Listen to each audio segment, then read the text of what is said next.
Have you ever noticed how easy it is to fall into routine? We wake up, check our phones, brush our teeth, maybe scroll through some news, eat the same breakfast, commute the same way, talk to the same people, and do the same tasks over and over. It feels familiar. It feels stable. But it's also deceptive because hidden inside that routine is a silent killer of growth. It doesn't knock on the door. It doesn't shout. It doesn't even look dangerous. But it slowly chips away at our dreams. That silent killer is comfort. See, we've been sold an idea that life should be about minimizing risk, maximizing safety, and staying away from anything that causes us to feel anxious or unsure. We've been taught, even if unconsciously, that the goal is to arrive at a point where we can finally relax, as if the destination of life is comfort. But let me ask you something. When was the last time you grew as a person? Truly grew while you were comfortable? Think back to a moment in your life that really changed you. A turning point. A time when you became stronger, wiser, or more self-awareness. I can almost guarantee it wasn't when everything was going smoothly. Growth doesn't happen in the comfort zone. It happens just outside of it. In the place that's messy and uncertain, where your palms sweat and your heart races a little faster. That space, that zone just past what's familiar, is where all the potential lives. The irony is, we're biologically wired to stay safe. Our brains are constantly scanning for danger. Not tigers and bears anymore, but social rejection, failure, embarrassment, uncertainty. And because our brains interpret these modern threats with the same seriousness as ancient predators, we tend to stay put. We avoid that conversation. We delay the project. We don't apply for that role. We don't speak up in the meeting. We stay silent, play small, and justify it by saying, we're just being realistic. But there's a cost to that, a hidden cost. Comfort is not neutral. It has a price. And that price is your potential. The world doesn't reward comfort. It rewards courage. It rewards action. It rewards those who are willing to step into the unknown even when they don't feel ready, especially when they don't feel ready. Because growth requires tension. The same way a muscle doesn't grow without resistance, your character doesn't grow without challenge. It's funny, people often wait until they feel confident before they act. But confidence doesn't come before action, it comes from action. The very thing we avoid, the difficult conversation, the bold idea, the scary next step, is the thing that gives us the strength we keep wishing we had. Comfort never gave anyone confidence. It gives you predictability. But confidence is forged in fire. I once spoke with a young leader who had all the right ideas, all the passion, all the clarity of vision. But she was stuck. Not because she wasn't capable, but because she was afraid to ruffle feathers. She told me, I don't want to cause waves. And I asked her, what if the waves are exactly what your team needs? Playing small didn't make her a better leader, it made her invisible. And invisibility might feel safe, but it's not leadership. It's not growth, it's not living, it's hiding. Now, I'm not saying you should throw yourself into chaos or recklessness. This isn't about abandoning wisdom. It's about recognizing when fear is masquerading as logic. It's about noticing the voice in your head that says, let's wait a little longer, when deep down you know it's time. It's about knowing the difference between being careful and being paralyzed. And let's be honest, we all have a comfort zone. For some, it's staying in a job they've outgrown. For others, it's not expressing their true opinion. For some, it's settling for a relationship that doesn't inspire them, or living in a city they don't love, or holding on to a version of themselves that's long expired. But here's the truth, your comfort zone is not your friend, it's a cage with soft pillow. And if you stay there too long, you'll start mistaking the padding for freedom. You'll start to believe this is as good as it gets.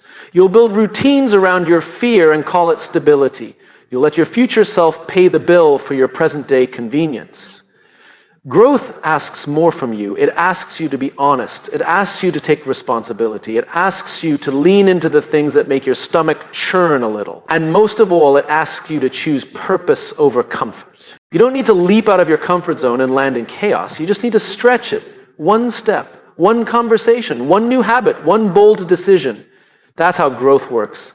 Little moments of bravery, repeated often, and eventually what once scared you becomes second nature. Your comfort zone expands, and with it, so does your capacity. You have no idea how far you can go. You have no idea what version of yourself is waiting on the other side of discomfort. But you'll never meet them if you stay where it's easy. You'll never know what you're capable of if you always choose what you already know. This isn't a motivational pep talk. It's a call to responsibility, because comfort might feel like a reward, but it's actually a trap. A trap that convinces you to settle, to dim your light, to trade your purpose for predictability. So ask yourself, what's one thing, just one, that you've been avoiding because it feels uncomfortable? Now ask this, what's the cost of continuing to avoid it? Growth doesn't wait, and neither should you. Funny thing about the human brain, it loves patterns. It craves familiarity. If something looks like yesterday, sounds like yesterday, feels like yesterday, it assumes it's safe. Familiarity to the brain equals security. But that assumption can be dangerous, because what's familiar isn't always what's good, and what's unfamiliar isn't always what's bad. In fact, many times, the very thing that could transform your life, your career, your relationships, your purpose, is disguised as something unfamiliar. And that's why we often miss it. Our brains evolved to protect us. They're not designed for thriving, they're designed for surviving. Tens of thousands of years ago, that made perfect sense. The people who stayed in the cave when the growling started outside, they lived. The ones who wandered off into unfamiliar territory without caution, many of them didn't come back. So naturally, we've inherited that wiring. We've inherited a nervous system that flinches at uncertainty. But what protected us from predators now keeps us from progress. You see, the challenge in today's world is that danger no longer looks like a saber-toothed tiger. Today, it looks like an unfamiliar room full of people. It looks like raising your hand in a meeting. It looks like trying something you've never done before. Your heart races, your palms sweat, your mind starts coming up with reasons not to do it. And what do? We retreat, not because the situation is actually dangerous, but because it's unfamiliar. And that's the trap. The brain's job is not to make you successful. Its job is to keep you alive. It's not interested in your long-term vision. It's interested in your short-term safety. It's why we stay in relationships that don't challenge us, jobs that don't excite us, environments that don't push us, not because they're fulfilling, but because they're predictable. The brain says, at least we know how to handle this. Let's stay here. It might not be great, but it's known.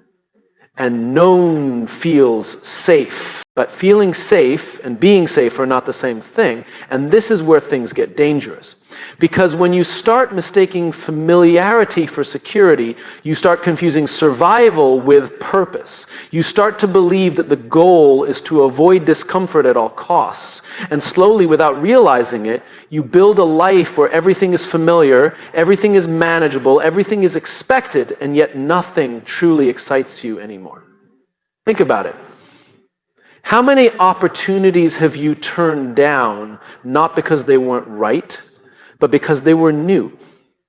How many times have you told yourself, I'm not ready, when the truth is you were just unfamiliar with the path? How many times have you stayed quiet, stayed still, stayed small, because your brain convinced you that the unknown is unsafe? We all do it.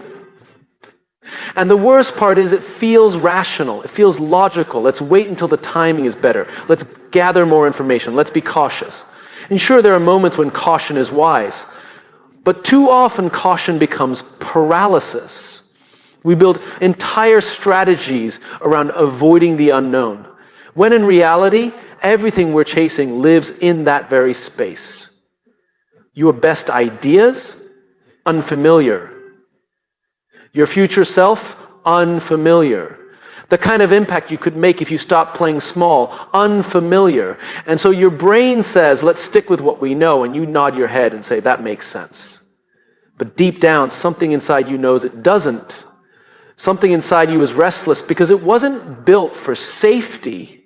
It was built for meaning. I once met a man in his late 60s who told me he spent 30 years in the same role at the same company. He had a steady paycheck, predictable hours, a secure retirement plan. On paper, it looked like a success story, but when he spoke, there was a weight in his voice. He said, I don't think I ever really used my gifts. I was always too scared to try something new. And then he said something that's never left me. The fear I had of the unknown was nothing compared to the regret I feel now. That's the cost of confusing familiarity with security. You don't just delay your growth, you risk never becoming who you're meant to be. And what's worse, you begin to shrink the world around you. You stop meeting new people, you stop asking different questions, you stop seeing possibility. And before you know it, your comfort zone becomes your whole world. But it doesn't have to stay that way. The key is awareness.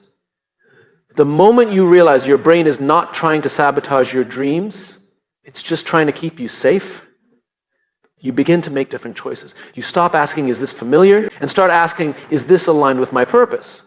You stop waiting to feel comfortable and start acting based on what's meaningful. It doesn't take a huge leap, it just takes a decision.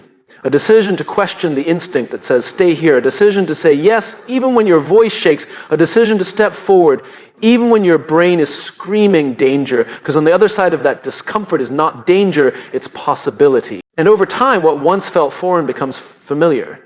That thing that once made you nervous becomes second nature. That path that once felt too uncertain becomes your new normal. And suddenly you've expanded what your brain believes is safe, not by avoiding the unfamiliar, but by walking into it with purpose. You are not here to repeat yesterday.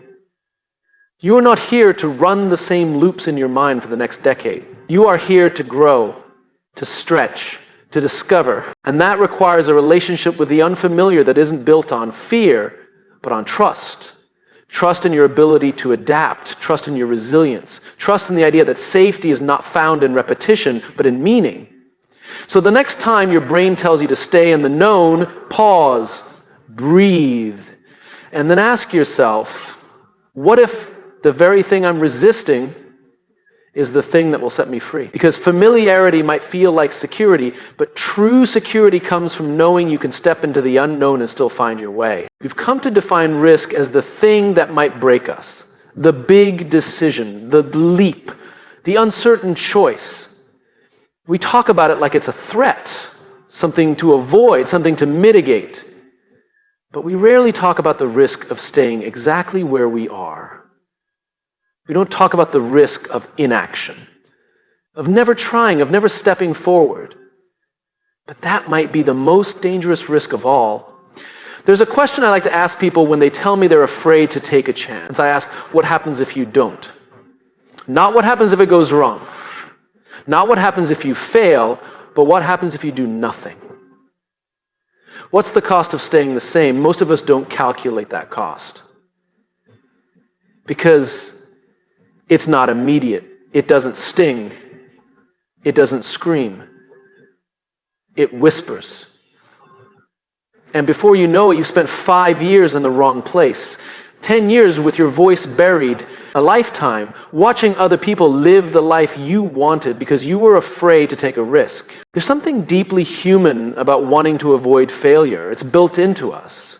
We want to protect our reputation, our resources, our sense of identity. But somewhere along the way, we've confused staying safe with playing small. And the danger is, playing small doesn't feel dangerous. It feels responsible, sensible, mature. That's the trap. We wrap fear in language that sounds like wisdom. I just want to be smart about it. Now is not the right time. I'm being cautious. And maybe sometimes that's true. But more often, those words are just armor. They're fear in disguise. Because risk doesn't always look like jumping out of a plane. Sometimes risk looks like raising your hand in a room full of silence. Or finally starting the thing you've been talking about for years. Or telling the truth when lying would be easier. Or walking away from something everyone else calls stable because you know it's not where you belong. What most people don't realize is that avoiding risk doesn't protect you from pain. It just trades one kind of pain for another. Yes, taking a risk might lead to disappointment. It might lead to failure. But avoiding risk leads to something slower, something quieter. Regret. And that's a pain that's hard to shake. I once met a woman who had always wanted to write. Not casually. She had the talent, the voice, the perspective, but she never pursued it seriously. When I asked why, she said, I didn't want to fail. I didn't want to find out I wasn't good enough. And I get that. I really do. But here's the thing. She'll never know. That's the part that stuck with me. Not that she failed, but that she chose never to try, just to avoid the possibility of failure. In doing so, she guaranteed a different kind of failure. That's the great irony. The fear we're trying to avoid becomes the very thing we create. We're so afraid of failing that we end up failing by default, not because we took a swing and missed, but because we never stepped up to the plate. I don't think we're afraid of risk. I think we're afraid of judgment.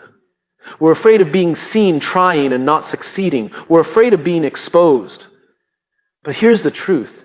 Most people aren't paying that much attention. They're too busy worrying about their own insecurities. The people who matter will admire your courage, and the ones who don't, they were never really watching to begin with. The people who change the world are not the ones who play it safe. They're the ones who step forward when it's uncomfortable, who bet on themselves, who understand that staying where you are is often the biggest gamble of all. There's a story I once heard about a man in a village who spent his whole life walking the same path, every day, same route, same footsteps. It felt familiar. It felt safe. But one day his grandson asked him, "What's beyond the hill?" The man didn't know. He'd never gone that far. He said, "There's no need. Everything I need is here." But the boy kept asking. And eventually the man took the walk. When he reached the top of the hill, he saw something he never expected, an entire valley full of color and people and life. He realized then he hadn't been safe. He'd just been limited. And it took a child's curiosity to show him the price of his comfort. That's what risk can do. It doesn't just change outcomes. It changes perspectives. It reveals what's possible. Not every risk will work out. Some will hurt. Some will humble you. But every risk you take teaches you something that staying still never could. You start to realize that failure isn't the enemy. Indifference is. Stagnation is the slow drift away from who you are and what you believe. That's what should scare us. There will never be a perfect time. There will never be a moment when the fear disappears completely. The question isn't whether the risk is scary. The question is whether staying where you are is scarier. And if it is, then the answer is clear. We're not here to build perfect lives. We're here to build meaningful ones. And meaning comes from movement, from decisions that stretch us, from stepping into uncertainty, not because we're reckless, but because we know who we are and what we want. The greatest risk isn't leaping and falling. The greatest risk is standing still and wishing you had leapt. So the next time fear tells you to play it safe, ask yourself, what's the cost of staying here? What might I miss? Who might I never become? Because the world doesn't need more people who stayed comfortable. It needs more people who were willing to risk being seen, to risk failing, to risk becoming something more. The people who make a difference, the ones we remember, they didn't get there by avoiding risk. They got there by walking straight into it, not because it was easy, but because it was worth it. Every decision we make comes from one of two places. Either it comes from fear or it comes from vision. And the difference between those two is everything. Fear is reactive. It asks, what could go wrong? Vision is proactive. It asks, what could be possible? Fear wants to protect what is. Vision wants to create what could be. Fear leads you to shrink your world. Vision challenges you to expand it. And the choices we make day after day begin to shape who we become. Not just in what we do, but in how we think, how we lead, how we live. The comfort zone is fear's playground. It's where we go to avoid discomfort, to avoid being seen, to avoid the possibility of failure. It's the space where we convince ourselves that small is safe, that routine is peace, that less risk is more wisdom. But the comfort zone isn't neutral. Every decision made inside it is shaped more by fear than by purpose. It's not rooted in who we could become. It's rooted in who we're afraid to stop being. I spoke to a young professional once who told me she turned down a leadership opportunity, not because she didn't want it. In fact, she said she'd thought about it every day since. But when the offer came, she told herself it wasn't the right time. She didn't feel ready. She thought someone else would be better suited, and so she passed. She smiled when she said it, but it was the kind of smile that masks disappointment. When I asked what really stopped her, she didn't talk about logistics or timing. She said, I was scared. I didn't want to mess it up. That's a fear-based decision. And what makes it dangerous is that it felt reasonable. It felt responsible. But deep down, she knew it wasn't honest. That's the trick fear plays. It disguises itself as maturity. It doesn't shout, it whispers. It sounds like, let's wait a little longer, or it's probably not the right fit anyway.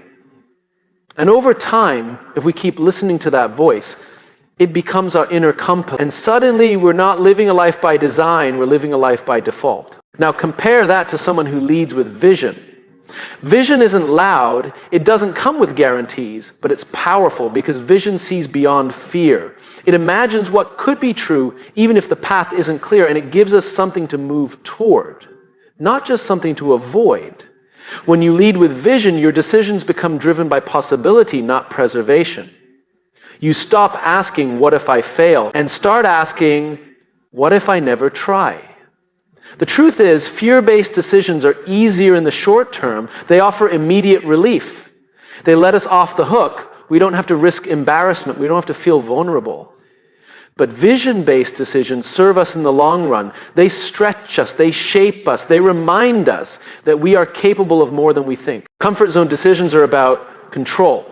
We want to manage outcomes, reduce risk, protect the ego. And sometimes, yes, caution is necessary. Wisdom is important. But too often we overuse those ideas to justify avoidance. We hide behind the need for more planning, more clarity, more permission. But clarity doesn't always come before the leap. Sometimes it comes after. Sometimes it only arrives once you're already moving. Vision-based decisions are about alignment. They don't require certainty, but they demand conviction. They begin with the question, who am I becoming? Not what will keep me safe, but what will move me closer to the life I'm meant to lead. When you start from that place, your comfort zone becomes a checkpoint, not a destination. I once worked with an executive who had spent years building a successful career. From the outside, it looked perfect. Stable job, good pay, respected title. But every time we spoke, there was tension. He'd say things like, I just feel like I'm meant to do something more impactful. And yet, year after year, he stayed. Not because he lacked clarity, but because he lacked courage.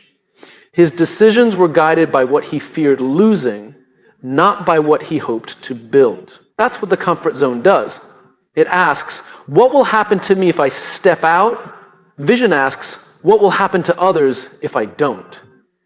That shift from self-protection to service is where real leadership begins. It's where your purpose begins to outweigh your fear. We often think we need to feel brave before we act, but it's the opposite. Bravery is the result of action, not the cause of it. The moment you step forward, even while afraid, something powerful happens. You build a new reference point. Your brain begins to learn that you can survive discomfort. That unfamiliar doesn't mean unsafe. That failure, even when it happens, doesn't define you. It refines you. Every day we're faced with decisions, some big, most small. Do I speak up in this meeting? Do I apply for that opportunity? Do I take the first step, even if I'm unsure of the outcome? These aren't just decisions, they are declarations. They say something about who you are and who you're becoming, and over time, they shape your identity. If you consistently choose fear, you become someone who survives. If you consistently choose vision, you become someone who leads. So the question is not whether you'll feel afraid. You will. Everyone does. The question is, will fear be the author of your story, or will vision? Because at the end of your life, you won't remember all the safe decisions. You'll remember the moments you stretched, the moments you said yes before you felt ready, the moments you acted not because the path was clear, but because your purpose was. The comfort zone may offer predictability, but vision offers transformation. And no one transforms the world or themselves by staying where it's comfortable. So the next time you face a choice, pause and ask, am I making this decision because I'm afraid or because I'm inspired? One will shrink your life. The other will expand it. Choose the one that aligns with who you're meant to be. We all want to grow. We all want to evolve to become stronger, wiser, better. But what we don't always admit is that we want to grow without pain. We want to change without the discomfort. We want the transformation, but not the tension. And that's the contradiction we live with, because real growth doesn't come wrapped in comfort. It lives just past it. If you've ever trained in a gym, you know how the body grows stronger. It's not through comfort, it's through resistance. The muscle has to be broken down before it's built up. It has to be tested. And the same is true for everything else inside us. Courage, resilience, wisdom. These aren't traits you're born with. They're forged in discomfort. You don't build them by staying where it's easy. You build them by leaning into the stretch. There's a moment in every challenge when it becomes easier to turn back than to move forward. When the fear, the doubt, the unknown becomes loud enough that it drowns out your reasons for starting, that's the moment where growth happens. Not because it feels good, but because it doesn't. Growth is not a reward for ease.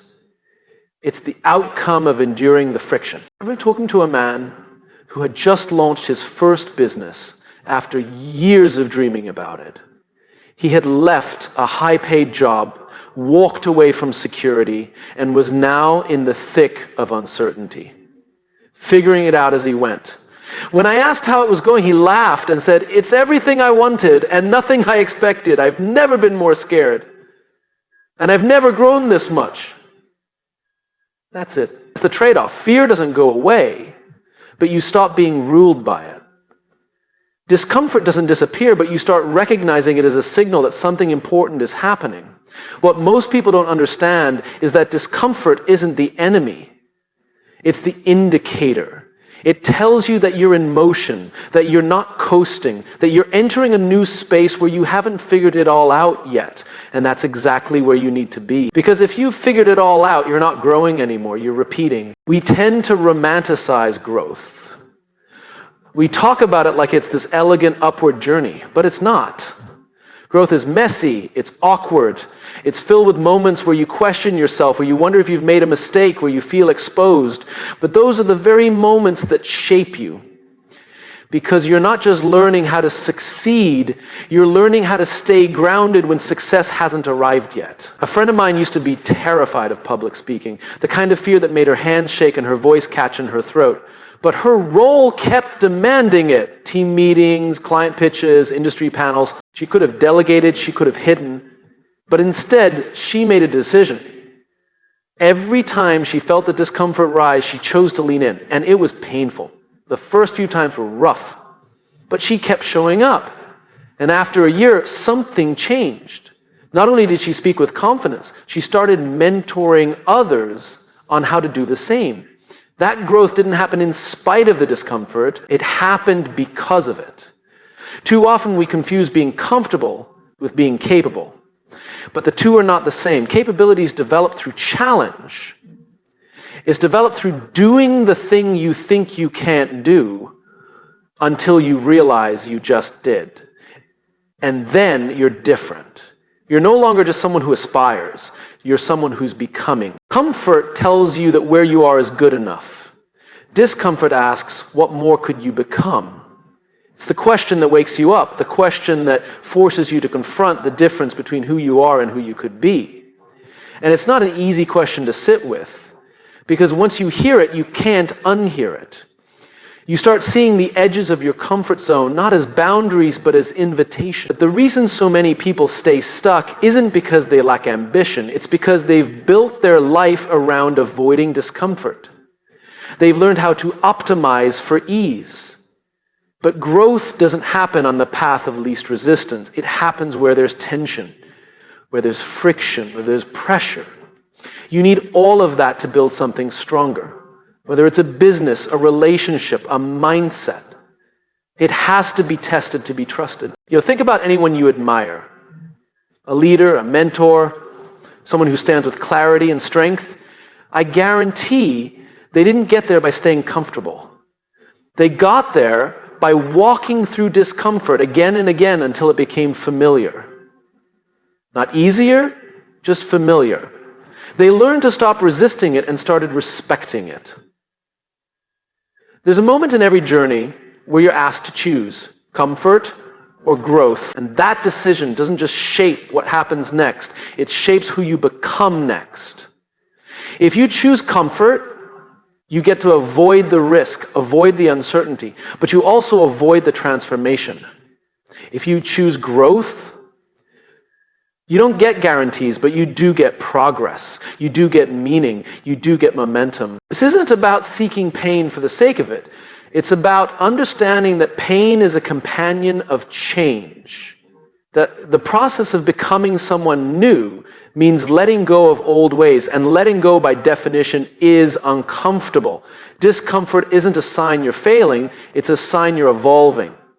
And if you can learn to sit with it, to trust it, to walk with it, you'll discover that it's not there to punish you, it's there to prepare you. So the next time you find yourself on the edge of something new, when the fear rises, when the doubt kicks in, when your body begs you to retreat, pause, breathe, and remember, growth doesn't live in what's familiar. It lives just beyond it. And if you have the courage to cross that line, even trembling, even uncertain, you'll find a version of yourself you didn't know existed. Because the other side of discomfort is where the next chapter of you begins.